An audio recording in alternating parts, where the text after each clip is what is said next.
ओम शान्ति। आज 12 तारिकको बाणी छ 12/2/2021। चारमा बाबा बताउनुहुन्छ, मीठे बच्चे, तुम्हें कमाई का बहुत शौक होना चाहिए, इस पढ़ाई में ही कमाई है।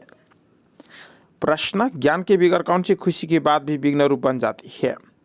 उत्तर, साक्षात्कार होना। यह है तो खुशी की बात, लेकिन अगर यथार्थ रूप से ज्ञान नहीं है तो और ही मुझ जाते हैं। समझो किसी को बाप का साक्षात्कार हुआ, बिंदु देखा तो क्या समझेंगे और ही मुझेंगे। इसलिए ज्ञान के बगैर साक्षात्कार से कोई भी फायदा नहीं। इसमें और ही माया के विघ्न पड़ते हैं। कईयों को साक्षात्कार का उल्टा नशा भी चढ़ जाता है। गीत, तकदीर जगा कर आई हूँ, नई दुनिया बसा कर लाई हूँ। ओम शांति। मीठे मीठे रूहानी बच्चों ने गीत सुना, नए भी सुना, नए ने भी सुना, पुरानों ने भी सुना, कुमारों ने भी सुना कि यह पाठशाला है। पाठशाला में कोई न कोई तकदीर बनाई जाती है। वहाँ तो अनेक प्रकार की तकदीर है। कोई सर्जन बनने की, कोई बैरिस्टर बनने की तकदीर बनाते हैं। तकदीर को एम ऑब्जेक्ट कहा जाता है। तकदीर बनाने बिगड़ पाठशाला में क्या पढ़ेंगे? और यहाँ बच्चे जानते हैं कि हम भी तकदीर बनाकर आए हैं। नई दुनिया के लिए अपना राज्य भाग्य लेने आए हैं। यह राजयोग है ही नई दुनिया के लिए, वह है पुरानी दुनिया के लिए। वह पुरानी दुनिया के लिए बैरिस्टर, इंजीनियर, सर्जन आदि बनते हैं। वह बनते बनते अभी पुरानी दुनिया का तो टाइम बहुत थोड़ा रहा है, वह तो ख़त्म हो जाएंगे। वह तकदीर है इस मृत्युलोक के लिए, यानी इस जन्म के लिए। तुम्हारी यह पढ़ाई है नई दुनिया के लिए। तुम नई दुनिया के लिए तकदीर बनाकर आए हो। नई दुनिया में तुमको राज्य भाग्य मिलेगा। कौन पढ़ाते हैं? बेहद का बाप, जिनसे ही वर्षा पाना है। जैसे डॉक्टर से डॉक्टरी का वर्षा पाते हैं, वह हो जाता है इस जन्म का वर्षा। एक तो वर्षा मिलता है बाप से, दूसरा वर्षा मिलता है अपनी पढ़ाई का। अच्छा, फिर जब बूढ़े होते हैं तब गुरु के पास जाते हैं। क्या चाहते हैं? कहते हैं हमको शांति धाम में जाने की शिक्षा दो, हमको सदगति दो, यहाँ से निकाल शांति धाम में ले जाओ। अब बाप से वर्षा मिलता है, टीचर से भी वर्षा मिलता है इस जन्म के लिए। बाकी गुरु से कोई भी वर्षा मिलता नहीं। टीचर से पढ़कर कुछ न कुछ वर्षा पाते हैं। टीचर बने, सिलाई टीचर बने, क्योंकि आजीविका तो चाहिए ना। बाबा का वर्षा होते हुए भी पढ़ते हैं क्योंकि हम भी अपनी कमाई करें। गुरु से तो कुछ भी कमाई नहीं होती है। हाँ, कोई कोई गीता आदि अच्छी रीति पढ़कर गीता पर भाषण आदि करते हैं। यह सब अल्पकाल के सुख के लिए हैं। अब तो इस मृत्यु लोक में थोड़ा समय है। पुरानी दुनिया खत्म होनी है। तुम बच्चे जानते हो हम नई दुनिया की तकदीर बनाने आई हैं। यह पुरानी दुनिया खत्म होनी है। बाबा की वह अपनी मिल्कियत भी भस्म हो जाएगी, हाथ फिर खाली हो जाएंगे।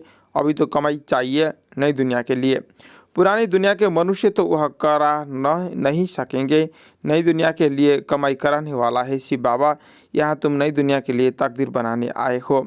वह बाप ही तुम्हारा बाप भी है, टीचर भी है, सतगुरु भी है। और वह आते भी संगम पर है। भविष्य के लिए कमाई करना सिखलाते हैं। अब इस पुरानी दुनिया में थोड़े रोज है। यह दुनिया के मनुष्य नहीं जानते हैं। कहेंगे नई दुनिया फिर कब आएगी, यह गपोड़ा मारने वाले हैं। ऐसे समझने वाले भी बहुत है। बाबा कहेंगे नई दुनिया स्थापन होती है। बच्चा कहेगा यह गपोड़ा है।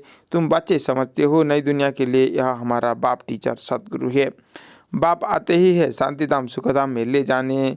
कोई तकदीर नहीं बनाते हैं, गोया कुछ भी समझते नहीं है। एक ही घर में स्त्री पढ़ती है, पुरुष नहीं पढ़ेगा। बच्चे पढ़ेंगे, माँ बाप नहीं पढ़ेंगे। ऐसे होता रहता है। शुरू में कुटुंब आए, परंतु माया का तूफान लगने से आश्चर्यवत सुनंती कथंती बाबा को छोड़ चले गए।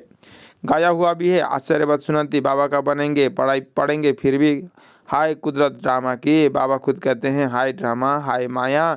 ड्रामा की ही बात हुई ना। स्त्री पुरुष एक दो को डाइवोर्स दे देते हैं, बच्चे बाप को फारकती दे देते हैं। यहाँ तो वह नहीं है।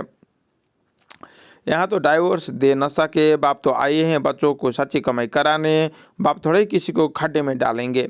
बाप तो यही पाती तब पावन रहम दिल। बाप आकर के दुख से लिबरेट करते हैं और गाइड बन साथ ले जाने वाला है। ऐसे कोई लौकिक गुरु नहीं कहेंगे कि मैं तुमको साथ में ले जाऊंगा। ऐसे गुरु कभी देखा, कभी सुना? गुरु लोग गो से तुम पूछो, इतने आपके जो फॉलोअर्स है, तुम शरीर छोड़ जाएंगे, फिर क्या इन फॉलोअर्स को भी साथ ले जाएंगे? ऐसे तो कभी कोई कहीं नहीं कहेगा कि मैं फॉलोअर्स को साथ ले जाऊंगा। यह तो हो न सके, कभी कोई कह न सके कि मैं तुम सबको निर्माण धाम अथवा मुक्ति धाम ले जाऊंगा। ऐसा प्रश्न कोई भी पूछ न सके कि हमको आप साथ में ले जाएंगे। शास्त्रों में भी हे भगवान उवाच मैं तुमको ले जाऊंगा। मच्छरों सदृश सब जाते हैं। सतयुग में तो मनुष्य थोड़े होते हैं, कलयुग में तो ढेर मनुष्य है। शरीर छोड़ बाकी आत्माएं हिसाब किताब चुकत कर चली जाएगी। भागना जरूर है, इतने मनुष्य रह ना सके। तुम बच्चे अच्छी रीति जानते हो। अभी हमको घर जाना है, यह शरीर तो छोड़ना है। आप मुझे मर गई दुनिया, अपने को सिर्फ आत्मा समझ बाप को याद करना है। यह पुराना चोला तो छोड़ना है, यह दुनिया भी पुरानी है। जैसे पुराने घर में बैठे हुए नया घर सामने तैयार होता रहता है तो समझेंगे हमारे लिए बन रहा है। बुद्धि चली जाएगी ना अपने नए घर तरफ, इसमें यह बनाओ यह करो। मामा तो सारा पुराने घर से मिटकर नए में जुट जाता है। वह हुई हद की बात, यह है बेहद की दुनिया की बात। पुरानी दुनिया से मामा तो मिटाना है और नई दुनिया में लगाना है। जानते हैं यह पुरानी दुनिया खत्म हो जानी है, नई दुनिया है स्वर्ग, उसमें हम राजा ही पद पाते हैं। जितना योग में रहेंगे, ज्ञान की धारणा करेंगे, औरों को समझाएंगे, उतना खुशी का पारा चढ़ेगा। बड़ा भारी इम्तहान है। हम स्वर्ग का 21 जन्म के लिए वर्षा पा रहे हैं। साहूकार बना तो अच्छा है ना, बड़ी आयु मिली तो अच्छा है ना। सृष्टि चक्र को याद करेंगे, जितना जो आप समान बनाएंगे उतना फायदा है। राजा बनना है तो प्रजा भी बनानी है। प्रदर्शन में इतने ढेर आते हैं, वह सारी प्रजा बनती जाएगी, क्योंकि इस अविनाशी ज्ञान रत्नों का कभी विनाश नहीं होता है। बुद्धि में आ जाएगा पवित्र बन पवित्र दुनिया का मालिक बनना है। पुरुषार्थ जास्ती करेंगे तो प्रजा में ऊंचा पद पाएंगे, नहीं तो कम दर्जा वाला प्रजा बनेंगे। नंबरवार तो होते हैं ना। राम राज्य की स्थापना हो रही है, रावण राज्य का विनाश हो जाएगा। सतयुग में तो होंगे ही देवी देवताएं। बाबा ने समझाया है, याद की यात्रा से तुम सतप्रधान दुनिया के मालिक बनेंगे। मालिक तो राजा प्रजा सब होते हैं। प्रजा भी कहेगी भारत हमारा सबसे ऊंचा है। बराबर भारत बहुत ऊंचा था, अभी थोड़े ही है। था जरूर, अभी तो बिल्कुल ही गरीब हो गया है। प्राचीन भारत सबसे साहूकार था। तुम बच्चे जानते हो बराबर हम भारतवासी सबसे ऊंचे देवी देवता कुल के थे। दूसरे कोई एक को देवता नहीं कहा जाता है। तुम बच्चियाँ यह पढ़ती हो, फिर औरों को समझाना है। मनुष्य को समझाना तो है ना। तुम्हारे पास चित्र भी है, तुम सीधा कर बतला सकते हो इन्होंने यह पद कैसे पाया। अंग अक्षरे तिथि तारीख सहित तुम सीधा कर सकते हो। और फिर से यह पद हम पा रहे हैं शिव बाबा से। उनका चित्र भी है। शिव है परम पिता परमात्मा। बाबा कहते हैं ब्रह्मा द्वारा तुमको 21 जन्म के बाबा द्वारा तुमको योग बल से 21 जन्म का वर्षा मिलता है। सूर्यवंशी देवी देवता विष्णुपुरी के तुम मालिक बन सकते हो। शिव बाबा दादा ब्रह्मा द्वारा यह वर्षा दे रहे हैं। पहले इनकी आत्मा सुनती है, आत्मा ही धारण करती है। मूल बात तो है ही यह। चित्र तो शिव का दिखाते हैं, यह चित्र परम पिता परमात्मा शिव का है। ब्रह्मा विष्णु शंकर है सूक्ष्म वतन के देवताएं। प्रजापिता ब्रह्मा तो जरूर यहाँ चाहिए। प्रजापिता ब्रह्मा के बच्चे ब्रह्मा कुमार कुमारियाँ ढेर है। जब तक ब्रह्मा के बच्चे न बने तो ब्राह्मण न बने तो शिव बाबा से वर्षा कैसे लेंगे। कुख की पैदाइश तो हो न सके, गाया भी जाता है मुख वंशावली। तुम कहेंगे हम प्रजापिता ब्रह्मा की मुख वंशावली है, वह गुरुओं के फॉलोअर्स होते हैं। यहाँ तुम एक को ही बाप टीचर सदगुरु कहते हो, सो भी इनको नहीं कहते हो। निराकार शिव बाबा भी है, ज्ञान का सागर है। सृष्टि चक्र के आदि मध्य अंत का ज्ञान देते हैं। टीचर भी ये वह निराकार है जो साकार द्वारा ज्ञान सुनाते हैं। आत्मा ही बोलती है, आत्मा कहती है मेरे शरीर को तंग मत करो। आत्मा दुखी होती है तो समझानी दी जाती है, जबकि बिना सामने खड़ा है। पारलौकिक बाप आते ही है अंत में सबको वापस घर ले जाने के लिए। बाकी जो भी है वह सब विनाश होने का है। इसको कहा जाता है मृत्युलोक। स्वर्ग तो यहाँ पृथ्वी पर होता है। दिलवाड़ा मंदिर बना हुआ है, नीचे तपस्या कर रहे हैं, ऊपर में स्वर्ग है। नहीं तो कहाँ दिखावे। ऊपर में देवताओं के चित्र दिखाए हैं, वह भी होंगे तो यहाँ ना। समझाने की बड़ी युक्ति चाहिए, मंदिरों में जाकर समझाना चाहिए। यह शिव बाबा का यादगार है। यह शिव बाबा का यादगार है। बाबा कहते हैं कि बच्चे मैं तुमको विश्व का मालिक बनाने के लिए आया हूँ। शिव बाबा जो पढ़ा रहे हैं, शिव है वास्तव में बिंदु परंतु बिंदी की पूजा कैसे की जाए, फल फूल कैसे चढ़ाए जाएं, इसलिए बड़ा रूप बनाया है। इतना कोई होता नहीं।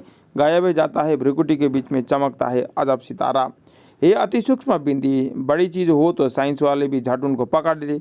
न इतना 1000 सूर्य से भी तेजोमय है।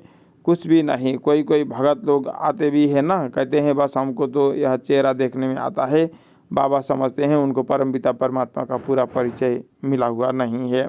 अभी तकदीर नहीं खुली हुई है। जब तक बाबा को न जाने तो यह समझ न सके कि हमारी आत्मा बिंदी समान है, शिव बाबा भी बिंदी है, उनको ऐसे याद करना है।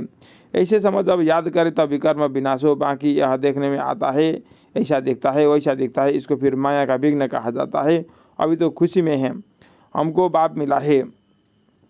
बाबा कहते हैं कृष्ण का साक्षात्कार कर बहुत खुश हो, डांस करते हैं परंतु उनको कोई सदगति नहीं होती है। यह साक्षात्कार तो अनायास ही हो जाता है। अगर अच्छी तरह से पढ़ेंगे नहीं तो प्रजा में चले जाएंगे। साक्षात्कार से कोई भी फायदा, साक्षात्कार का भी फायदा तो मिलना है ना। भक्ति मार्ग में बड़ी मेहनत करते हैं तब साक्षात्कार होता है, या थोड़ी मेहनत करते हैं तो साक्षात्कार होता है, लेकिन फायदा कुछ भी नहीं है। कृष्णपुरी में साधारण प्रजा आदि जाकर बनेंगे। अभी तुम बच्चे जानते हो, शिव बाबा हमको यह नॉलेज सुना रहे हैं।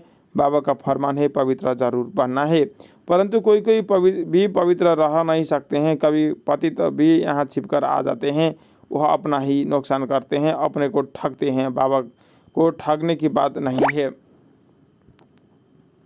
बाबा को ठगने की बात नहीं है। बाबा से ठगी करके कोई पैसा लेना है क्या?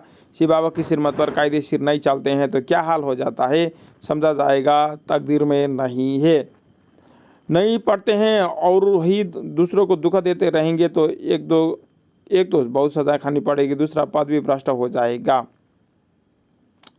कोई भी कायदे विरुद्ध के काम नहीं करना चाहिए। बाबा तो समझाएंगे ना कि तुम्हारी चलन ठीक नहीं है। बाप तो कमाई करने का रास्ता बताते हैं, फिर कोई कमाई करे ना करे उनकी तकदीर। सजाएं खा कर वापिस शांति धाम तो जाना ही है, पद भ्रष्ट हो जाएगा, कुछ भी मिलेगा नहीं। आते भी बहुत है परंतु यहाँ तो बाबा से वर्षा लेने की बातें। बच्चे कहते हैं बाबा हम तो सूर्यवंशी राजा ही पद पाएंगे। राजयोग है ना, स्टूडेंट स्कॉलरशिप भी ले लेते हैं ना, पास होने वालों को स्कॉलरशिप मिलती है। यह माला उन्हों की बनी हुई है जिन्होंने स्कॉलरशिप ली है। जितना जितना जैसा पास होगा ऐसे ऐसे स्कॉलरशिप मिलेगी। यह माला बनी हुई है। स्कॉलरशिप वालों की वृद्धि होते होते हजारों बन जाते हैं। राजाएं पद है स्कॉलरशिप। जो अच्छी रीति पढ़ाई पढ़ते हैं वह गुप्त रह नहीं सकते। बहुत नए नए भी पुराने से आगे निकल पढ़ेंगे। जैसे देखो कहीं बच्चियाँ आती है, कहती है हमको यह पढ़ाई बहुत अच्छी लगती है, हम प्राण करती है यह जिस्मानी पढ़ाई का कोर्स पूरा कर फिर इस पढ़ाई में लग जाएगी, अपना हीरे जैसा जीवन बनाएगी। हम अपनी सच्ची कमाई कर 21 जन्म के लिए वर्षा पाएगी। कितनी खुशी होती है। जानते हैं यह वर्षा अब नहीं लिया तो कब नहीं ले सकेंगे। पढ़ाई का शौक़ होता है ना, कोई को तो ज़रा भी शौक़ नहीं है समझने का। पुराने को भी इतना शौक़ नहीं है जितना नए को होता है। वंडर है ना, कहेंगे ड्रामा अनुसार तकदीर में नहीं है तो भगवान भी क्या करेंगे। टीचर तो पढ़ाते हैं ना। अच्छा मीठे मीठे सिखलाते बच्चों प्रति माता पिता बाप दादा का याद प्यार एवं गुड मॉर्निंग। रूहानी बाप की रूहानी बच्चों को नमस्ते। हम बच्चों को भी बाबा को नमस्ते। 1 नंबर से धारणा को लागी, अपनी कमाई को छिपाना भी स्वयं को, अपनी कमियों को छिपाना भी स्वयं को ठगना है, इसलिए कभी भी अपने से ठगी नहीं करनी है। 2 अपनी ऊंचा तकदीर बनाने के लिए कोई भी काम कायदे विरुद्ध नहीं करना है।